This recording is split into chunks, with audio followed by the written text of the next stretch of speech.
Hello à tous, j'espère que vous allez tous très bien. On se retrouve pour une nouvelle semaine d'actualité sur les marchés financiers et vous allez le voir, encore une fois, ça s'annonce vraiment très sportif pour nous traders. Alors en fait, il va y avoir vraiment deux questions majeures à prendre en considération cette semaine. Vraiment deux sujets qui vont impacter la semaine et qui vont forcément amener leur lot de volatilité. Dans un premier temps, on a Donald Trump et les taxes douanières. Alors en fait, si vous ne l'avez pas vu, dimanche dernier, Donald Trump a annoncé, comme vous le voyez ici dans l'article des Échos, qu'il allait taxer toutes les importations d'acier et d'aluminium avec des frais de douane de l'ordre de 25%.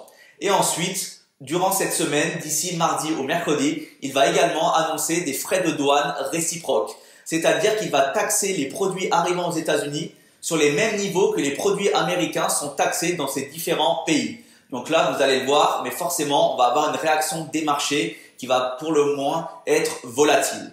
Ensuite, ça c'est vraiment le premier sujet à prendre en considération. Et je vous le rappelle, mais ici, on traite les marchés financiers avec comme président américain Donald Trump. Et forcément, comme lors de son précédent mandat, il souffle à chaque fois le chaud et le froid. Donc, il faut vraiment s'adapter à ce qu'il dit et essayer de voir les conséquences sur les marchés financiers, principalement marché US. Et ensuite, on va vraiment avoir cette semaine, dans la journée de mercredi, les données d'inflation. Donc, vous le savez, les données d'inflation, c'est très suivi par la Fed pour derrière ajuster sa politique monétaire. Et donc, ça va être également le deuxième sujet majeur de cette semaine. Alors ici, on commence avec le calendrier économique de la semaine.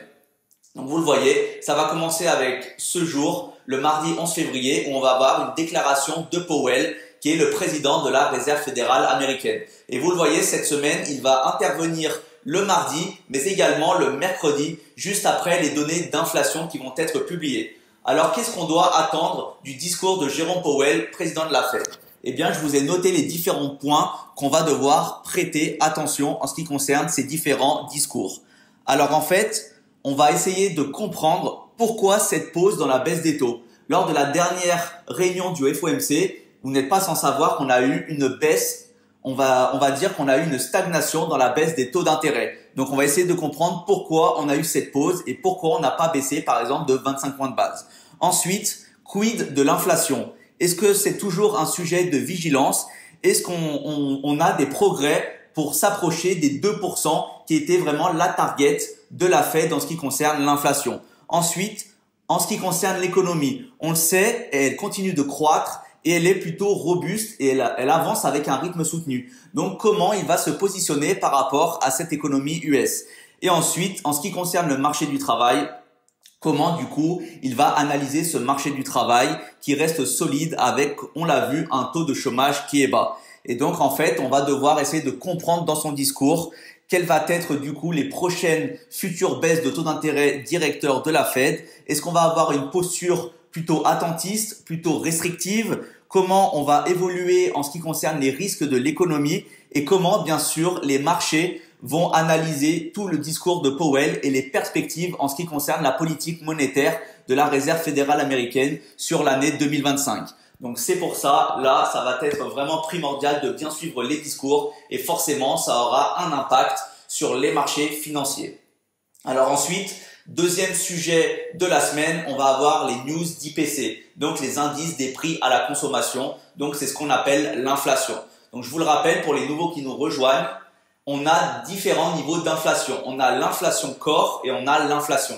L'inflation corps, en fait, ce sont les données d'inflation. On a retiré les éléments volatiles comme par exemple l'alimentation ou l'énergie. Et donc là, ce qui va être intéressant, c'est de comprendre quels vont être les niveaux d'inflation. Inflation corps mensuelle, inflation corps annuelle, inflation mensuelle et inflation annuelle. Donc vous le voyez ici sur Trading Economics, on a les chiffres précédents et on a potentiellement le consensus que l'on attend sur la journée de mercredi. Donc vous le voyez ici par exemple sur l'inflation annuelle, on était à 2,9% et on attend ici également 2,9%. Donc ici on n'attend pas d'augmentation ou de diminution de l'inflation annuelle. Ensuite, ici, sur l'inflation mensuelle, sur le mois de janvier, ici, on avait 0,4% et on attend 0,3%. Donc là, on attend une baisse de l'inflation mensuelle de l'ordre de 0,1%. Et c'est la même chose pour l'inflation corps annuelle, ici, où on a un consensus de 3,1 au lieu des 3,2 précédents. Et on a également ici l'inflation corps mensuelle où on a un consensus à 0,3% au lieu de 0,2% précédemment. Donc là, c'est-à-dire par exemple que pour l'inflation corps mensuelle, on attend une augmentation de cette inflation corps de 0,1%. Et ce qui va être intéressant également ici, c'est par exemple, est-ce qu'on va réussir à endiguer cette augmentation d'inflation? Vous le voyez, sur le mois de septembre 2024, on était à 2,5% d'inflation annuelle et pour se retrouver au mois de décembre à 2,9%. Donc là, ce qui va être intéressant, en janvier, est-ce qu'on va se situer sur le même niveau à 2,9 ou bien est-ce qu'on va augmenter le niveau d'inflation, ce qui serait négatif par exemple à 3%, ou bien est-ce qu'on va endiguer cette inflation annuelle et descendre légèrement par exemple de 0,1% pour arriver à 2,8%. Donc ça, ce sont vraiment les questions majeures auxquelles on va devoir répondre cette semaine en ce qui concerne les données d'inflation. Ensuite, on va avoir la journée de jeudi, donc comme chaque jeudi, les inscriptions hebdomadaires au chômage et ensuite également les prix à la production. Alors en fait, pour les personnes qui sont novices et qui voudraient comprendre qu'est-ce que signifient les prix à la production, en fait, il vous suffit de cliquer ici et en fait, ça va vous donner un petit qualificatif de ce que signifient les prix à la production. Et là, vous le voyez, ça mesure la variation des prix des biens vendus par les entreprises dans le secteur manufacturier. C'est un indicateur clé de l'inflation des prix à la consommation qui représente la majeure partie de l'inflation globale. Donc forcément, ici, vous le voyez, ça va être pertinent de suivre cette donnée jeudi parce qu'en fait, ça coïncide également avec les données d'inflation qui sortiront dans la journée de mercredi. Et ensuite, on finira également sur la journée de vendredi avec les ventes au détail. Donc, ventes au détail mensuelles, également les ventes au détail principales. Donc là, vous le voyez, on a un très gros point macroéconomique cette semaine et forcément, les marchés vont être sur le qui-vive et vont être sous tension en analysant toutes les données qui vont sortir cette semaine. Et on a également, en plus de ça, encore une fois, 20% des sociétés du SP500 qui vont publier leurs résultats financiers. Et ce qui est intéressant ici, c'est que vous connaissez tous, parmi toutes ces entreprises, des entreprises que vous utilisez au quotidien, comme par exemple McDonald's ou encore Coca, Shopify, on a également BP. Et ce qui est intéressant également ici, c'est que vraiment tous les indices vont être impactés. Pourquoi? Parce qu'on a vraiment tous les secteurs qui sont représentés. Les secteurs des biens de consommation, secteur manufacturier, secteur de la tech, secteur également de la santé avec notamment ici vendredi Moderna. Donc vous le voyez ici, forcément, le SP500, le Nasdaq et le Dow Jones vont vraiment être impactés et il faudra vraiment surveiller les publications de résultats de ces différentes entreprises. Et ensuite, pour finir, on va aller rapidement sur le Nasdaq et en fait, je vais vous énoncer quelque chose qui était intéressant. Vous le voyez, le Nasdaq ici, on est en H4 et ce qui est intéressant à analyser, c'est qu'on est, on va dire ici, dans une phase de range. Vous le voyez, le prix bute vraiment entre un niveau de support et un niveau de résistance.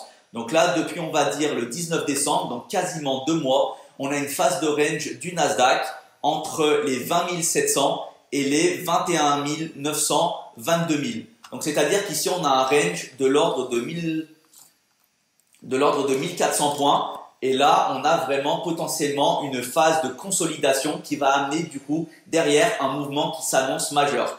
Mais je vous le répète, souvent ce qui se passe, c'est que lorsqu'on a un range, on va avoir 2 cas de figure. Donc potentiellement, on va avoir soit une sortie à la hausse ou bien une sortie à la baisse. Ici, dans notre cas de figure, on a bien le prix qui est contenu entre un support et une résistance. Et là, potentiellement, on peut sortir à la hausse et aller imprimer de nouveau plus haut. Ou bien, on peut tout à fait, du coup, avec on va dire des mauvaises nouvelles, avoir une sortie à la baisse et du coup imprimer des bas de plus en plus bas. Et ici, c'est ce qu'on va devoir surveiller sur le Nasdaq. Forcément, on a un mouvement de consolidation de bientôt 2 mois et je m'attends forcément du coup à avoir une sortie qui soit agressive avec un order flow qui soit vraiment directionnel. Donc là, potentiellement, vous le voyez, on avait une phase de consolidation. On peut avoir un premier scénario où on sort ici et on vient breaker les plus hauts pour continuer la marche en avant du Nasdaq en H4 et daily. Ça peut être un premier scénario. Ou bien ici, on peut avoir un deuxième scénario où on va avoir une sortie de cette phase de consolidation par le bas. Donc ça va dépendre également du côté fondamental de cette semaine. Ici, vous le voyez, très schématiquement, on va dire, analyser ces deux types de scénarios sur le Nasdaq.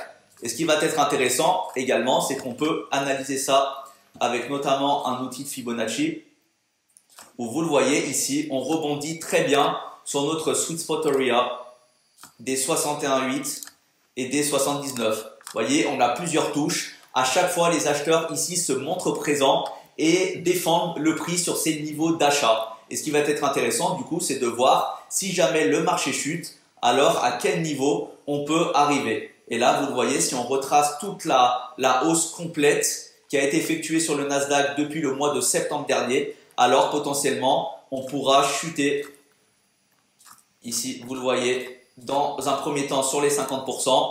Et si jamais on enfonce les plus bas, alors on peut continuer derrière à revenir ici, notamment avec ce gap ici à l'ouverture et venir fill à 100% ce gap. Donc là, vous le voyez, ça peut être également un autre scénario qui va bien sûr nous animer dans les prochaines semaines si vous tradez principalement le Nasdaq.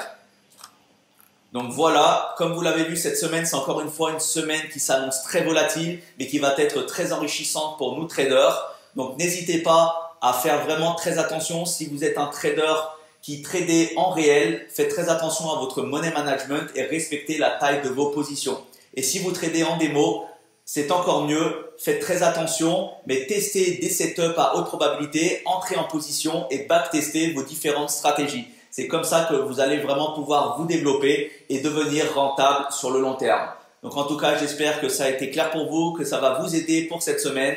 Je vous souhaite une très bonne semaine de trading et bien sûr, on se retrouvera dans une nouvelle vidéo.